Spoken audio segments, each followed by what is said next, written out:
क्या आपको पता है कि साल में एक ऐसा दिन भी आता है जब माना जाता है कि हमारे पितरों का आशीर्वाद सबसे आसानी से प्राप्त किया जा सकता है।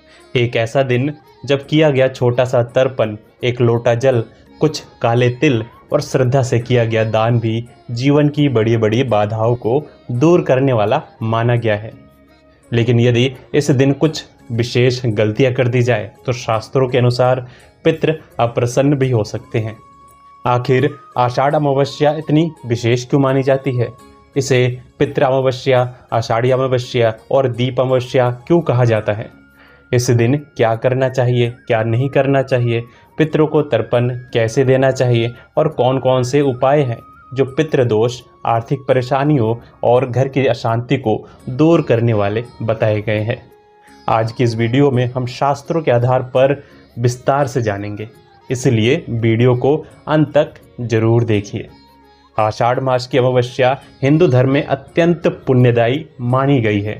वर्ष 2026 में यह अमावस्या 14 जुलाई मंगलवार को पड़ रही है। मंगलवार को आने के कारण इसे भौमवती अमावस्या भी कहा जाता है। इस दिन पितरों की शांति, तर्पण, स्नान, दान, जप, तप और भगवान विष्णु तथा भगवान शिव की उपासना का विशेष महत्व बताया गया है। कई स्थानों पर इसे हलहारिणी अमावस्या और दीप अमावस्या के नाम से भी जाना जाता है। इस वर्ष अमावस्या तिथि का प्रारंभ 13 जुलाई सोमवार की शाम 6:49 से होगा और इसका समापन 14 जुलाई मंगलवार दोपहर 3:12 पर होगा। इसलिए स्नान, दान, तर्पण और अन्य पुण्य कार्य करने का श्रेष्ठ समय 14 जुलाई को सूर्योदय से लेकर दोपहर 3:12 तक रहेगा। स्कंद पुराण में अमावस्या तिथि को देवताओं और पितरों दोनों की प्रिय तिथि बताया गया है। वहाँ कहा गया है कि अमावस्या पुण्यदायिनी तिथि है, जिस दिन देवताओं और पितरों की श्रद्धा से की गई पूजा विशेष फल प्रदान करती है। यही कारण है कि इस दिन किया गया श्राद्ध और तर्पण अत्यंत फलदायी माना गया है। शास्त्रों के अनुसार जो व्यक्ति अमावस्या के दिन श्रद्धा और विश्वास के साथ अपने पितरों का तर्पण करता है, उसके पितृ 1 वर्ष तक तृप्त रहते हैं और अपने वंशजों पर कृपा बनाए रखते हैं। इसलिए इस दिन पितरों का स्मरण अवश्य करना चाहिए और उन्हें जल अर्पित करना चाहिए। तर्पण करने की विधि भी शास्त्रों में बताई गई है। एक पात्र में स्वच्छ जल ले, उसमें काले तिल मिलाए, यदि कुछ उपलब्ध हो तो उसे भी जल में रखें।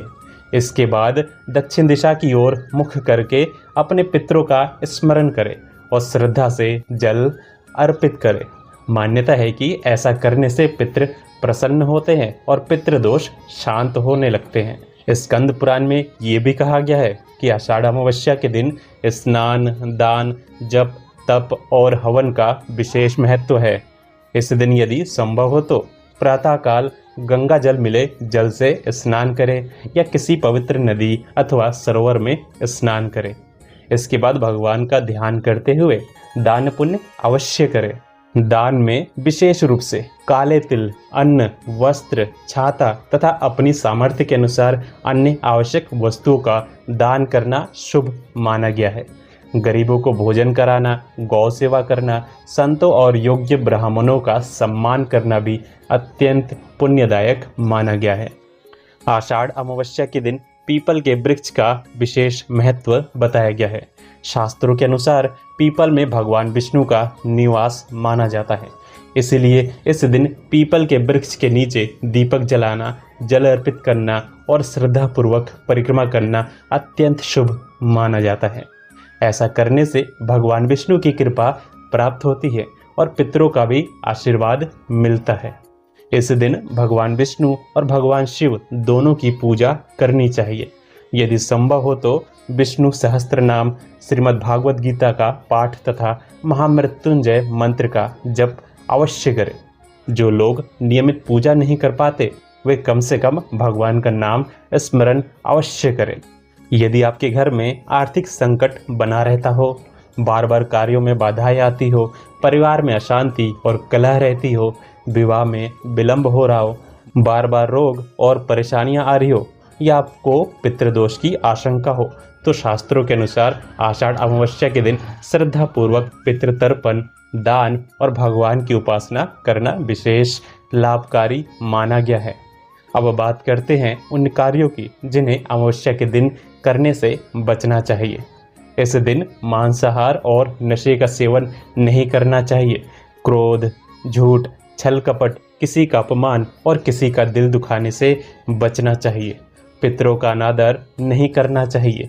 इसके साथ ही बाल और नाखून काटने तथा नए शुभ कार्य जैसे विवाह, गृह प्रवेश या अन्य मांगलिक कार्य करने से भी परहेज रखना चाहिए। आषाढ़ अमावस्या को हलहारिणी अमावस्या भी कहा जाता है। इस अवसर पर किसान अपने कृषि उपकरणों और बैलों की पूजा करते हैं तथा भगवान से अच्छी फसल और समृद्धि की प्रार्थना करते हैं।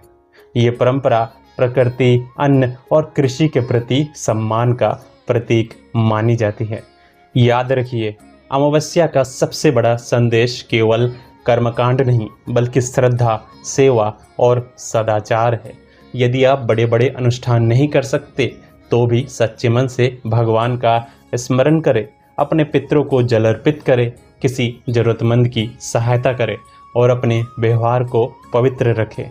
शास्त्र कहते हैं कि श्रद्धा से किया गया छोटा सा पुण्य भी अनेक गुना फल देने वाला होता है। तो इस आषाढ़ अमावस्या पर केवल अपने लिए नहीं बल्कि अपने पितरों के लिए भी कुछ समय अवश्य निकालिए। श्रद्धा से उन्हें जल अर्पित कीजिए, भगवान विष्णु और भगवान शिव का स्मरण कीजिए, अपनी सामर्थ्य के अनुसार दान पुण्य कीजिए और ये संकल्प लीजिए कि जीवन में सदैव सत्य, सेवा और सदाचार के मार्ग पर चलेंगे।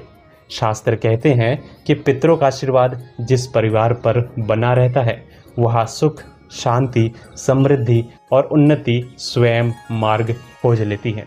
भगवान श्री हरि विष्णु, भगवान शिव और आपके समस्त पितृदेवों की कृपा आप पर और आपके पूरे परिवार पर सदैव बनी रहे।